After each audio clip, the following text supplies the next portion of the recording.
Bonjour et bienvenue sur QG. Notre cher président et maître des horloges, Emmanuel Macron, a décidé de réformer la retraite et de repousser l'âge à 64 ans. Mais a-t-il pensé à régler ce fléau? Vous trouvez que c'est difficile après 50 ans de trouver un emploi? Oh que oui, oh que oui. On a beau postuler, je postule partout, il n'y a pas de retour. C'est beaucoup plus compliqué.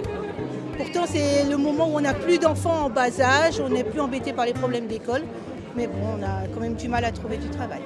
On peut avoir quelques doutes. Analysons les chiffres de la DARES, la Direction de l'animation et de la recherche, des études et des statistiques. Selon la DARES, plus de 300 000 personnes entre 55 et 64 ans sont au chômage. Et cela s'aggrave au fur et à mesure de l'avancée en âge. Le taux de chômage est de 5,2% chez les 50-54 ans, 6% chez les 55-60 ans et de 6,9% pour les 60-64 ans. Et je vous rassure, ce chômage n'est pas dû à une envie soudaine des seniors d'arrêter le travail. Pas du tout. Pour 81% des cadres seniors, la cessation d'activité est liée à une rupture de contrat à l'initiative de l'employeur.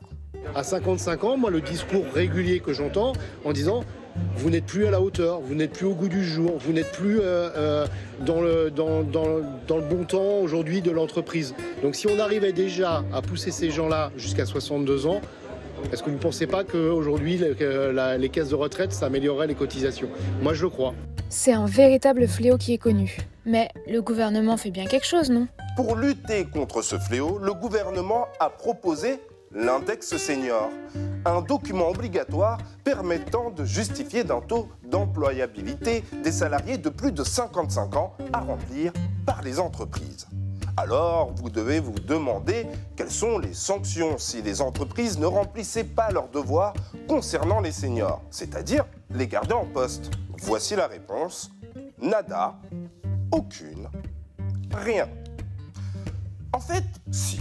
Les entreprises seraient seulement sanctionnées lors de la non-publication de cet index. Ils devaient verser une contribution de 1% de la masse salariale. Une tartufferie donc. D'ailleurs, la mesure a été rejetée lors du vote à l'Assemblée nationale. Autant dire que c'était une non-mesure. Mais alors, comment endiguer ce fléau?